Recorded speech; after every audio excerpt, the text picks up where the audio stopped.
नमस्कार साथियों। आशा है आप सब लोग ठीक होंगे। आज दिनांक 6 सितंबर और आज जनसत्ता पेपर को हम डिस्कस कर लेते हैं। कौन कौन सी ऐसी खबरें हैं जो हमारे परीक्षा में करंट अफेयर के रूप में हमें मिल सकती है। तो आइए देख लेते हैं कौन कौन सी ऐसी खबरें हैं। फ्रंट पेज पे अगर जनसत्ता की बात की जाए तो जनसत्ता पेपर में पहली न्यूज़ जो हमारे पेपर के लिए महत्वपूर्ण है वो है सेबी। सेबी कर्मियों का अभी जो है वो प्रदर्शन चल रहा है। इस प्रदर्शन की वजह से सेबी जो है हमारे करंट अफेयर के लिए महत्वपूर्ण हो जाती है। सेबी है क्या? तो अगर सेबी की हम बात करें तो ये सिक्योरिटी एक्सचेंज से संबंधित एक संस्था है ना, रेगुलेटरी बॉडी है। तो जो सेबी है वो पूंजी बाजार जो पूंजी बाजार है उसका नियामक करती है ना। अगर सेबी का फुल फॉर्म हम बात करें तो भारतीय प्रतिभूति व विनिमय बोर्ड है ना, security exchange board of India इसको अंग्रेजी में कहा जाता है। तो सेबी के बारे में हम बेसिक जानकारी प्राप्त कर लेते हैं कि जो सेबी है उसका गठन कब हुआ, क्या क्या इसके फंडामेंटल्स हैं। तो सेबी जो है वो एक कार्यकारी आदेश के माध्यम से 1988 में आया। आपको पता होगा कि हर्षद मेहता का जब केस हुआ उसके बाद में ये जो सेबी आई, मतलब सेबी का जो गठन है वो हर्षद मेहता के जो पूरा प्रकरण हुआ उसके बाद में सेबी का गठन हुआ। तो सेबी जो है वो क्या करती है, जो निवेशक होते हैं उनकी सुरक्षा करती है। क्योंकि एक शेयर बाजार में जो पैसा लगा होता है आम नागरिकों का, उसकी सुरक्षा कौन करती है? सेबी। तो सेबी जो है उसका गठन 1988 में हुआ। उसके बाद में 12 अप्रैल 1992 को इसे सांविधिक दर्जा दिया गया, है ना, वैधानिक दर्जा दिया गया।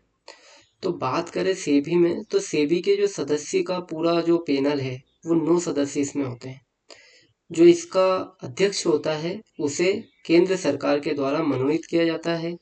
एक इसमें बात की जाए तो आरबीआई से, और 5 जो सदस्य होते हैं वो सरकार के द्वारा चुने जाते हैं। और वित्त मंत्रालय के माध्यम से जो 2 सदस्य होते हैं कंपनी अधिनियम 2013 के माध्यम से, तो 2 सदस्य उसमें से लगभग सब मिला के अगर बात की जाए तो 9 सदस्य इसमें होते हैं। अब जो सेबी है इसका मुख्यालय कहाँ है? तो इसका मुख्यालय है, यहाँ पे देखिए आप, मुंबई में, है ना। तो मुंबई में इसका मुख्यालय है। अभी ये जो प्रकरण हुआ है इसके बाद में सेबी का जो पूरा मामला है वो पूरा, जितने भी करंट की न्यूज है उसमें सेबी का नाम मतलब ऊपर चल रहा है। तो बात हम करें तो हमारे करंट अफेयर के हिसाब से अगर देखा जाए तो सेबी महत्वपूर्ण हो जाती है ना। तो इसके बारे में जो नॉर्मल जानकारी है या जो हमारे लिए बेसिक फंडामेंटल्स हैं वो हमें पता हो, है ना। तो ये हमने सेबी के बारे में जो पूरी जानकारी है वो एकत्रित कर ली है। आगे हम चलते हैं तो बंगाल के राज्यपाल ने कहा कैसे दे मंजूरी। अगर आपको पता होगा अभी क्या हुआ, बंगाल की जो सरकार है उसने अपराजिता विधेयक पारित किया है। हमने पहले भी इसको डिस्कस किया है। तो जो ये वहाँ की जो विधानसभा है उसके द्वारा अपराजिता विधेयक तो पास कर दिया गया, किंतु अब उसे राज्यपाल के पास भेजा गया। किसी भी विधेयक को अधिनियम बनने के लिए क्या होता है, राज्यपाल की भी सहमति होती है। अब राज्यपाल ने क्या किया, उसे रोक दिया। तो जो राज्यपाल महोदय ने इसे रोका, तो इसके बाद में ये जो विधेयक है वो अभी अधिनियम नहीं बन पाया, है ना। तो अभी ये कशमकश चल रही है। तो आप ये याद रखिएगा कि बंगाल सरकार ने अभी जो एंटी रेप विधेयक जो पास किया है उसका नाम क्या है, अपराजिता। उसके बाद आगे चलते हैं तो भारत सिंगापुर से एक खबर निकल के आ रही है। हमने इसको पहले भी जो करंट अफेयर की जो पुरानी सीरीज है उसमें भी हमने डिस्कस किया है। तो 4 समझौते पर दस्तखत हुआ है। इससे पहले जो प्रधानमंत्री मोदी जी है वो ब्रुनई के दौरे पर गए हैं, है ना। ब्रुनई के दौरे के पश्चात वो सिंगापुर गए हैं। तो सिंगापुर के साथ हमने 4 समझौते पर दस्तखत किया है। कौन कौन से समझौते हैं? स्वास्थ्य सेवा, कौशल विकास, सेमीकंडक्टर। हमने सेमीकंडक्टर का जिक्र पहले भी किया है। तो ये जो क्षेत्र हैं, ये जो महत्वपूर्ण क्षेत्र एक तरह से हम कह सकते हैं कि ये जो क्षेत्र हैं वो महत्वपूर्ण है, दोनों देशों के लिए काफ़ी महत्व रखते हैं। सेमीकंडक्टर का जो क्षेत्र है वो काफ़ी प्रभावपूर्ण आगे देखने को मिलेगा, क्योंकि ये एक ऐसा क्षेत्र है कि ऑटोमोबाइल इंडस्ट्री देख लो आप, या फिर हमारे टेक्नोलॉजी से संबंधित कंप्यूटर, जितने भी हार्डवेयर हार्डवेयर से संबंधित चीज़ें हैं वो सेमीकंडक्टर का उसमें प्रयोग होता है। तो ये हमारे साथ, ये अगर बात की जाए भारत सिंगापुर का, तो ये समझौते काफ़ी अहम हो जाते हैं। आगे हम बात कर लेते हैं, तो तेलंगाना में 6 माओवादी मारे गए। तो हम माओवादी के बारे में जो बेसिक फंडामेंटल्स हैं उन्हें डिस्कस कर लेते हैं कि बेसिक जो फंडामेंटल्स हैं वो क्या है। तो अगर बात की जाए माओवादियों की, तो माओवादी जो हैं, माओवादी शब्द आया कहाँ से? तो ये माओ से तुंग है ना, चाइना से माओवादी शब्द आया है। माओवादी को अगर भारत की बात की जाए तो वामपंथी अतिवादियों से इसे जोड़ा जा सकता है ना। अतिवादी क्या होता है? जो मतलब कहें कि वे लोग जो दो चार होते हैं पैसों से, जिन्हें आवश्यक सामग्रियों की आपूर्ति भी नहीं होती है, ऐसे लोगों को ये क्या करते हैं, टारगेट करते हैं, है ना। ऐसे लोगों को टारगेट करके उन्हें माओवादी जो संगठन है उसमें भर्ती कराए जाते हैं। और फिर देश के लिए अगर बात की जाए माओवादी संगठन की, तो ये देश के लिए काफ़ी हानिकारक होते हैं, क्योंकि इनसे देश की इकोनॉमी पर बुरा प्रभाव पड़ता है ना। तो अभी अगर बात की जाए तो तेलंगाना में माओवादी मारे गए हैं, तो ये खबर निकल के आ रही है। अगर हमारे यहाँ की बात की जाए तो माओवादी जो है नक्सलवादी से भी हम इसे रिलेट कर सकते हैं। नक्सलवादी कहाँ से आए? तो ये हम बात करें तो पश्चिम बंगाल का जो दार्जिलिंग वाला एरिया है, दार्जिलिंग के एक क्षेत्र नक्सलबाड़ी, एक गांव वहाँ का है, वहाँ से नक्सलबाड़ी निकला है। ये 1967 की बात है। लगभग 1967 के आसपास नक्सलबाड़ी ने मतलब जो नक्सलबाड़ी एरिया है वहाँ नक्सलवादियों ने अपना पैर पसारना स्टार्ट कर दिया। अब जब वहाँ अगर बात की जाए तो जब वहाँ से ये आगे बढ़ा, तो धीरे धीरे इसने अपनी जद में उड़ीसा को ले लिया, छत्तीसगढ़ का क्षेत्र जो है, तेलंगाना, आंध्रा, मतलब ये पूरा जो क्षेत्र है, यह बात करें कि जो भारत का पूर्वी क्षेत्र है, उसमें नक्सलवादियों का जो प्रभाव है वो काफ़ी देखने को मिलता है। अब हालांकि अगर बात की जाए अभी, तो अभी हाल फिलहाल में काफ़ी कम हो गया है। सरकार की विभिन्न प्रकार की रणनीतियाँ, है ना, जीरो टॉलरेंस वाला मामला, इस तरीके से क्या किया सरकार ने, इन चीज़ों पे काफ़ी कंट्रोल कर दिया है ना। तो नक्सलबाड़ी का जो ओरिजिन हुआ है वो नक्सल बाड़ी से हुआ है, नक्सलवादियों का, और ये 1967 की घटना है। अगर मैं दो नामों का जिक्र यहाँ करूँ तो एक चारू मजूमदार और कानू सान्याल, ये दो उसके मुख्य प्रणेता के रूप में हम देख सकते हैं इन दोनों को। तो ये खबर निकल के आई है। इससे देखो माओवादियों या हम बात करें नक्सलवादियों से, इससे क्या प्रभाव होता है? तो इससे इकॉनमी पे उस राज्य की बुरा प्रभाव पड़ता है, क्योंकि वहाँ इंफ्रास्ट्रक्चर जो डेवलपमेंट होने वाले थे वो डेवलपमेंट कहीं ना कहीं कमज़ोर हो जाते हैं। अगर डेवलपमेंट हो भी जाता है तो इनके द्वारा सड़कों को उखाड़ दिया जाता है, बम विस्फोट कर दिया जाता है। वो जो पर्टिकुलर एरिया है वहाँ पे शैक्षणिक स्तर काफ़ी कम होता है, क्योंकि विद्यालय अगर सरकार वहाँ स्थापित करती है तो उनमें ये लोग बम विस्फोट या बहुत सारी घटनाएं ऐसी कर देते हैं, जिसकी वजह से वहाँ एक डर का माहौल होता है। वहाँ पर इकोनॉमिक गतिविधि अगर बात करें, इंडस्ट्रीज, औद्योगिक इकाइयों की स्थापना की, तो वहाँ पे औद्योगिक इकाइयाँ भी नहीं लगती है। कारण क्या है? क्योंकि ये जो माओवादी या नक्सलवादी जो होते हैं, इनकी वजह से वहाँ पे जो डेवलपमेंट आने वाला था वो डेवलपमेंट रुक जाता है। तो ये घटनाएं होती हैं इस तरीके की, तो आप ये थोड़ा सा याद रखिएगा। आगे हम चलते हैं, तो WHO की अगर बात की जाए तो ये अभी निकल के आया है कि देश के सर्वाधिक प्रदूषित 100 शहरों में हरियाणा के 15 है ना। तो हमारे लिए ये महत्वपूर्ण नहीं है कि हरियाणा के 15 है, हमें ये देखना है कि एक तो WHO की रिपोर्ट है ना, मतलब WHO का जो मानक होता है, वर्ल्ड हेल्थ ऑर्गेनाइजेशन का, उससे ज़्यादा प्रदूषित शहरों में हरियाणा के 15 है, इसमें एक गुरुग्राम भी है। तो बात की जाए यहाँ पे जो खबर निकल के आई है वो है पर्टिकुलर मैटर 2.5 और PM10। तो ये क्या होता है, ये इतने सूक्ष्मतम कण होते हैं कि ये हमारे लंग्स को प्रभावित करते हैं, है ना।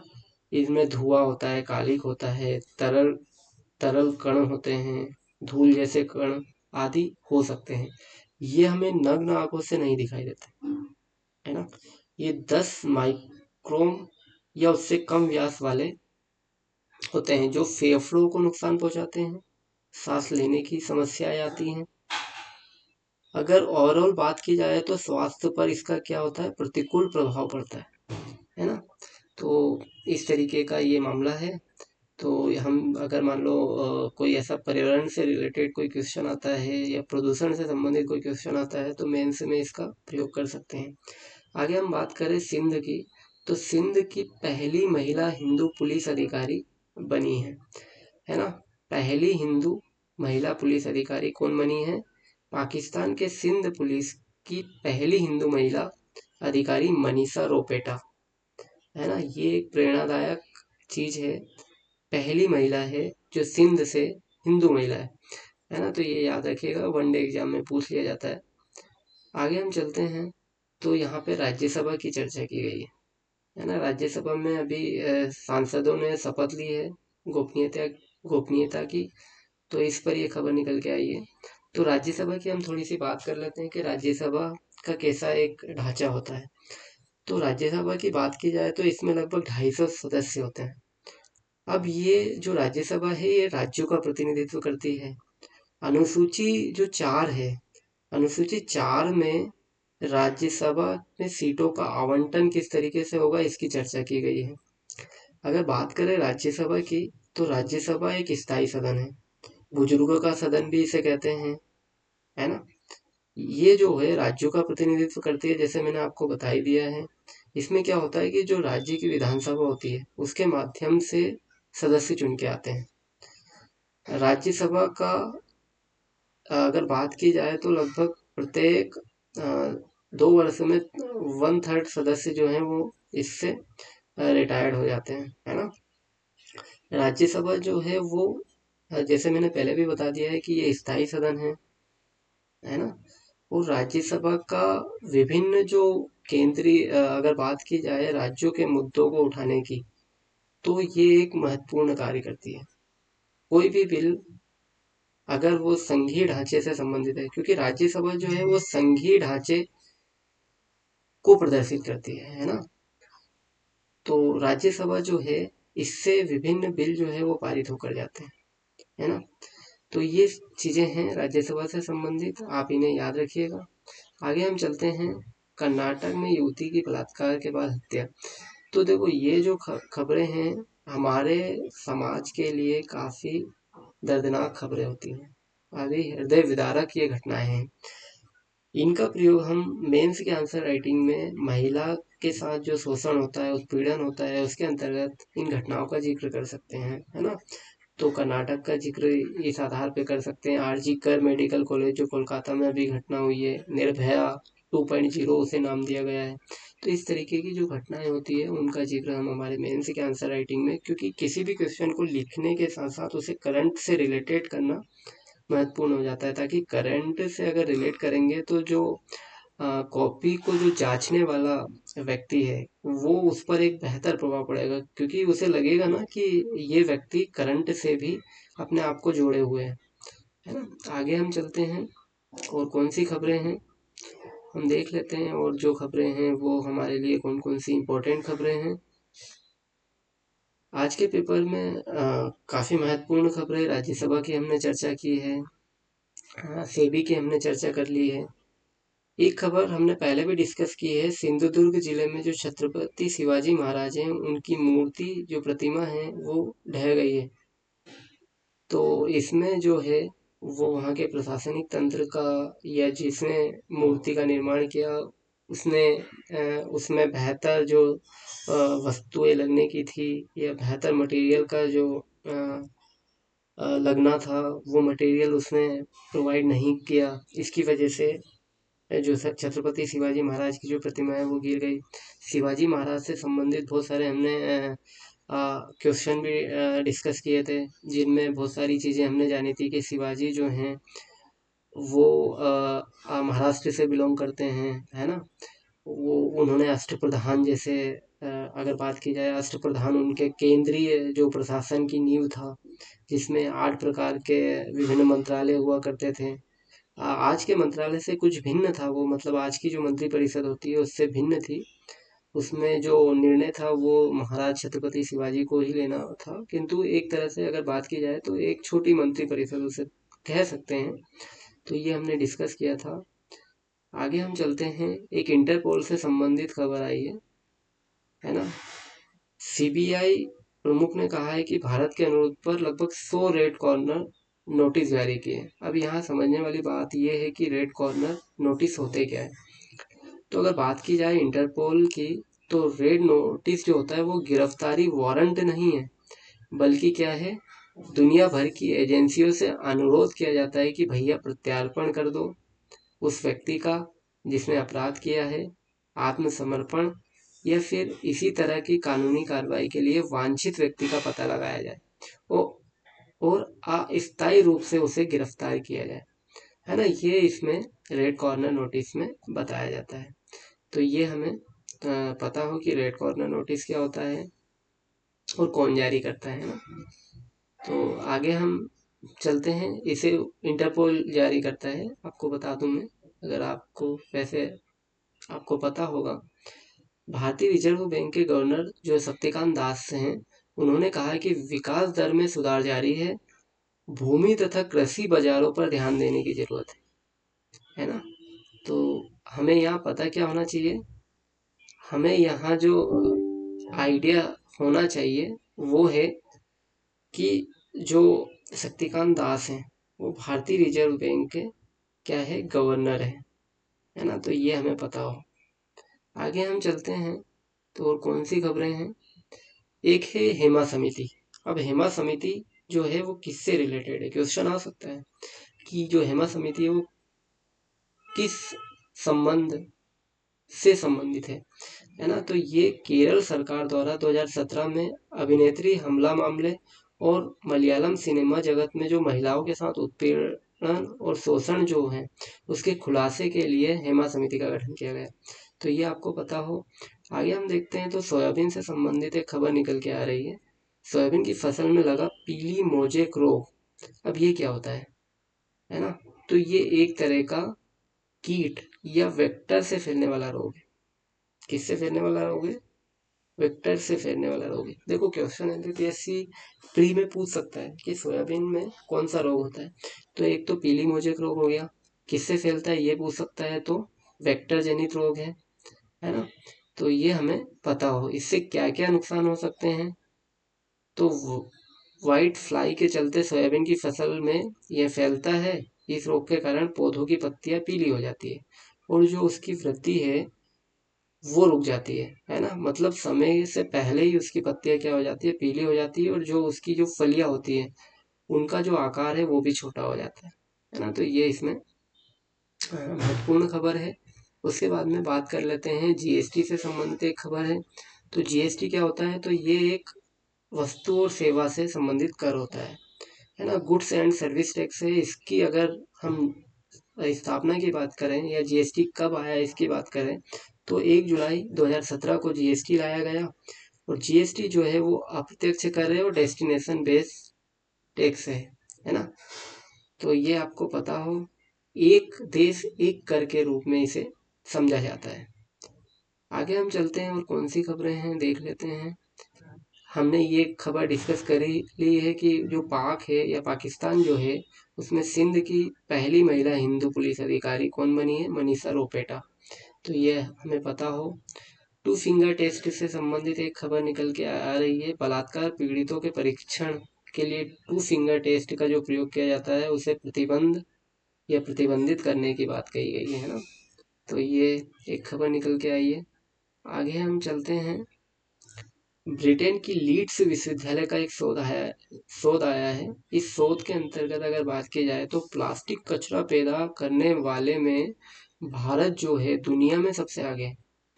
ये बहुत महत्वपूर्ण खबर है। अगर प्रदूषण की बात की जाए या प्रदूषण से संबंधित कोई मेंस में क्वेश्चन आ जाए तो उसमें ये जो खबर है ये हमारे करंट से रिलेटेड है, तो इसे हम उस मेंस में लिख सकते हैं ताकि जो हमारा आंसर है वो बेहतर हो पाए। तो जो प्लास्टिक कचरा पैदा करने में भारत है वो दुनिया में सबसे आगे है। पाकिस्तान, बांग्लादेश, रूस, ब्राज़ील जैसे देश भी प्रदूषित मतलब प्लास्टिक कचरे की बात की जाए तो इसमें काफ़ी कचरा पैदा करते हैं। दुनिया में हर साल कितना कचरा निकलता है ये आप अगर देखें तो 5 करोड़ 70 लाख टन जो है प्लास्टिक प्रदूषण पैदा होता है हर साल, है ना? जिसमें से अगर बात की जाए तो 2/3 से अधिक हिस्सा जो है इसमें वो ग्लोबल साउथ का है। ग्लोबल साउथ की अगर बात की जाए तो अल्प विकसित और विकासशील देश जो है ना, इनके द्वारा लगभग 2/3 से अधिक हिस्सा जो है वो इनका है। अगर बात की जाए तो भारत दुनिया भर के देशों में सबसे आगे है और हर साल की अगर बात की जाए तो 1 करोड़ 2 लाख टन प्लास्टिक कचरा पैदा करता है ना? तो ये आप याद रखिएगा और इसे मेंस की आंसर राइटिंग में लिख दीजिएगा अगर प्रदूषण से संबंधित कोई क्वेश्चन आए तो, है ना? तो इस तरीके से हम इसका प्रयोग कर सकते हैं। आगे हम चलते हैं, खेलकूद से संबंधित खबरें देख लेते हैं कौन कौन सी आज इम्पोर्टेंट खबर उसमें निकल के आई है। तो बात करें तो कपिल परमार ने जूडो में दिलाया ऐतिहासिक कांस्य पदक, है ना? जूडो में तो पैरालंपिक में अभी भारत का काफी दबदबा चल रहा है। भारत ने अभी तक 25 पदक जीत लिए, है ना? तीरंदाजी में अभी निराशा हाथ लगी है। इतिहास रचने वाले थे कौन? हरविंदर सिंह जी दोहरा पदक जीतने वाले थे, किंतु कहीं ना कहीं चूक होने की वजह से वो नहीं जीत पाए। तो ये खबर निकल के आई है। आगे हम चलते हैं, ग्रैंड स्लैम की बात कर लेते हैं। ग्रैंड स्लैम कौन कौन से होते हैं? तो 4 प्रकार के ग्रैंड स्लैम होते हैं। पहला होता है ऑस्ट्रेलिया ओपन, दूसरा फ्रेंच ओपन, तीसरा विंबलडन ओपन और चौथा अमेरिकन ओपन। अगर बात की जाए ऑस्ट्रेलियन ओपन और अमेरिकन ओपन की तो ये हार्ड कोर्ट पे खेले जाते हैं, जबकि अगर बात की जाए फ्रेंच ओपन की तो ये मिट्टी या क्ले पे खेले जाते हैं।